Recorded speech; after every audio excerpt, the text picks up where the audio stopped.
आप लोग देख पा रहे हैं कि सारे प्रश्न आप सभी के लिए काफी इंपोर्टेंट एंड एग्जाम ओरिएंटेड लिया गया है। तो चलिए पहले प्रश्न की ओर बात करते हैं कि आप सभी का पहला प्रश्न क्या पूछा जा रहा है। फर्स्ट प्रश्न कर रहा है कि मंडाना मंडाना लोक कला शैली का संबंध किस भारतीय राज्य से है। कह रहा है कि मंडाना लोक कला शैली का संबंध किस भारतीय राज्य से है।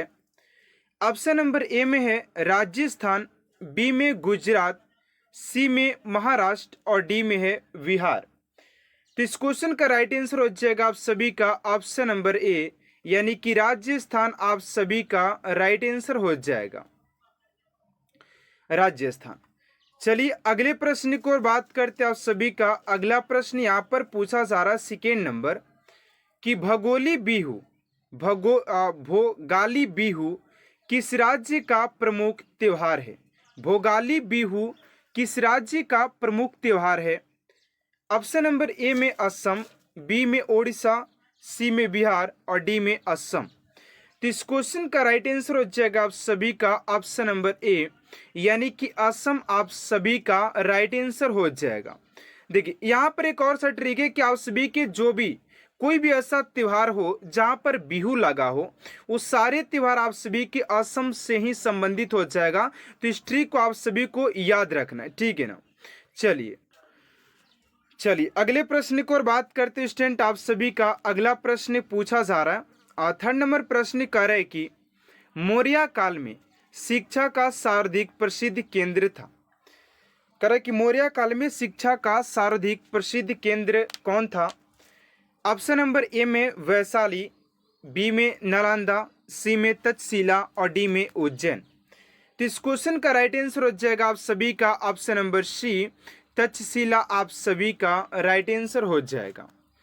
चलिए अगले प्रश्न की ओर बात करते उससे पहले आप सभी से एक छोटा सा रिक्वेस्ट है, अगर स्टूडेंट आप भी इस क्लास को पहली बार देख रहे हैं तो प्लीज़ इस चैनल को सब्सक्राइब कर साथ साथ बेल आइकन को प्रेस कर दीजिएगा, ताकि ऐसा मोस्ट इम्पोर्टेंट क्लास स्टूडेंट आप तक सबसे जल्द पहुंचते रहे।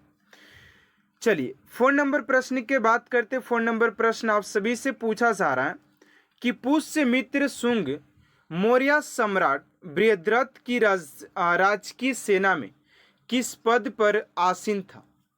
पुष्यमित्र शुंग मौर्य सम्राट बृहद्रथ की राजकीय सेना में किस पद पर आसीन था।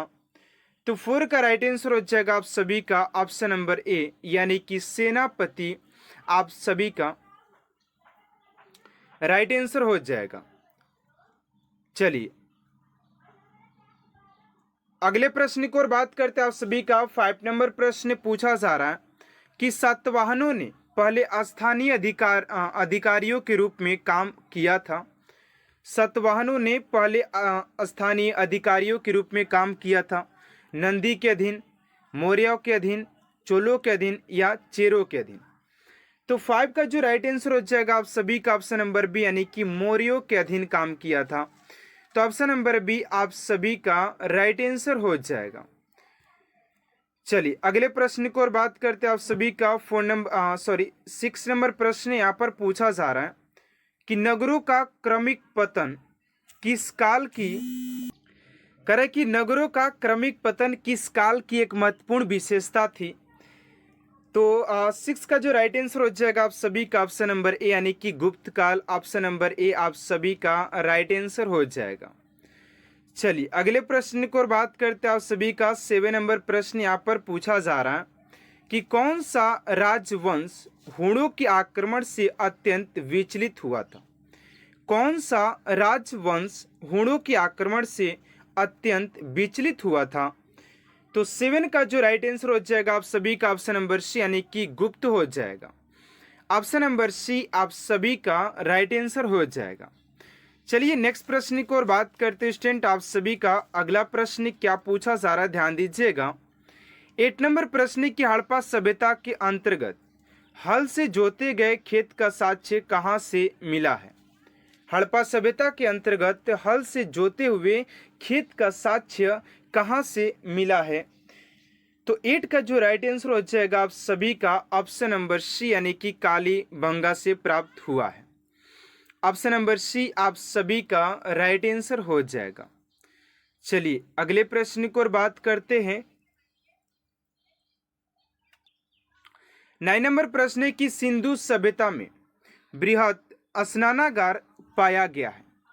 सिंधु सभ्यता में बृहत स्नानागार पाया गया है। ऑप्शन नंबर ए में मोहनजोदड़ो में, बी में हड़प्पा में, सी में लोथल में और डी में कालीबंगा में।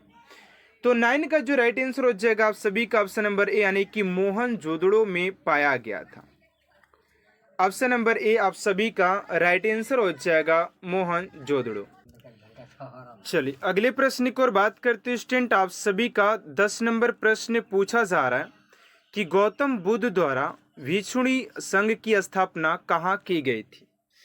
तो 10 का जो राइट आंसर हो जाएगा आप सभी का ऑप्शन नंबर सी यानी कि वैशाली में किया गया था। ऑप्शन नंबर सी आप सभी का राइट आंसर हो जाएगा क्वेश्चन नंबर 10 का। चलिए अगले प्रश्न की ओर बात करते हैं। अगर आप सभी को कंफर्म हो तो आप लोग प्लीज कमेंट बॉक्स में बताइएगा, ठीक है ना। अगला प्रश्न है कि ताजमहल आगरा शहर में किस नदी के तट पर स्थित है। ताजमहल आगरा शहर में किस नदी के तट पर स्थित है। 11 का हो जाएगा आप सभी का डी यानी कि यमुना नदी के तट पर हो जाएगा, यमुना नदी के किनारे। ऑप्शन नंबर डी आप सभी का राइट आंसर हो जाएगा।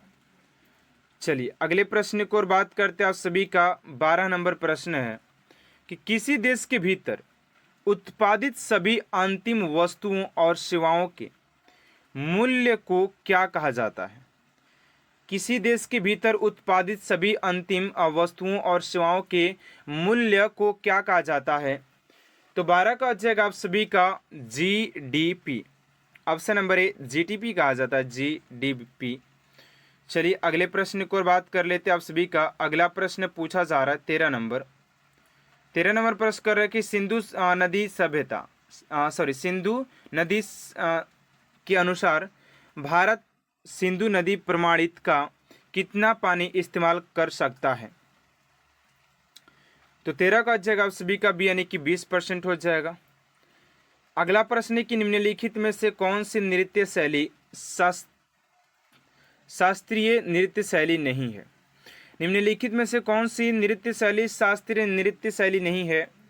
तो 14 का आ जाएगा आप सभी का ऑप्शन नंबर डी यानी कि बुरा कथा। ऑप्शन नंबर डी आप सभी का राइट आंसर हो जाएगा। चलिए अगले प्रश्न की ओर बात करते हैं। आप सभी का 15 नंबर प्रश्न है कि फ्लोलेविन का दूसरा नाम क्या है। राइबोफ्लोविन का दूसरा नाम क्या है। 15 का जगह ए यानी कि विटामिन B2 हो जाएगा। चलिए अगला प्रश्न आप सभी का कि भारत में साइमन कमीशन के आगमन से पूर्व निम्नलिखित में से कौन सी घटना घटी है। तो 16 का जाएगा आप सभी का ऑप्शन नंबर बी यानी कि काकोरी षड्यंत्र हो जाएगा। ऑप्शन नंबर बी आप सभी का राइट आंसर हो जाएगा। चलिए अगले प्रश्न की ओर बात करते हैं कि निम्नलिखित में से किसने इंडिया विंस फ्रीडम नामक पुस्तक लिखी है जो भारत के स्वतंत्रता संग्राम के समय संबंध में उनकी आप बीती है। तो 17 का जगह डी यानी कि मौलाना अब्दुल कलाम आज़ाद हो जाएंगे, डी हो जाएगा। अगला प्रश्न है कि भारत पर प्रथम तुर्क आक्रमण करने वाला था। भारत पर प्रथम तुर्क आक्रमण करने वाला था कौन था। तो महमूद गजनी हो जाएगा। वो अपना बाबर भी जो था ना, बाबर भी भारत पर 5 बार आक्रमण किया था, ठीक है ना। ठीक है देखिए अगला प्रश्न आप सभी का 19 नंबर कि अलीगढ़ मुस्लिम विश्वविद्यालय के संस्थापक कौन थे। अलीगढ़ मुस्लिम विश्वविद्यालय के संस्थापक की बात करते हैं तो बी हो जाएगा सर सैयद अहमद हो जाएंगे। ऑप्शन नंबर बी आप सभी का राइट आंसर हो जाएगा। चलिए अगला प्रश्न आप सभी का 20 नंबर कि भारत में खोजा गया सबसे पुराना शहर कौन सा है। भारत में खोजा गया सबसे पुराना शहर कौन सा है। तो 20 का जो राइट आंसर हो जाएगा आप सभी का ऑप्शन नंबर बी यानी कि हड़प्पा हो जाएगा। ऑप्शन नंबर बी हड़प्पा सभ्यता। चलिए अगले प्रश्न की ओर बात करते हैं 21 नंबर की किस वेद में प्राचीन वैदिक युग की संस्कृति के बारे में सूचना दी गई है। तो 21 का जगह ए यानी कि ऋग्वेद हो जाएगा। ऑप्शन नंबर ए आप सभी का राइट आंसर हो जाएगा। अगला प्रश्न है कि किस गुप्तकालीन शासक को कविराज कहा जाता है? किस गुप्तकालीन शासक को कविराज कहा जाता है? तो 22 का हो जाएगा आप सभी का सी, यानी कि Samudragupta. Option number B C आप सभी का राइट आंसर हो जाएगा। चलिए अगले प्रश्न की ओर बात करते 23 नंबर कि गुप्त राजवंश किस लिए प्रसिद्ध था? गुप्त राजवंश किस लिए प्रसिद्ध था? तो 23 का हो जाएगा आप सभी का बी, यानी कि कला एवं स्थापत्य। अगला प्रश्न 24 नंबर की गुप्त वंश का संस्थापक कौन था? तो गुप्त वंश के संस्थापक की बात करते हैं तो ये हो जाएंगे आप सभी के श्रीगुप्त।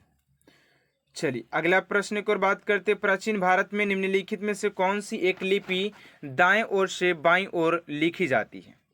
25 का हो जाएगा ए, यानी कि Kharoshthi. Kharoshthi option number A.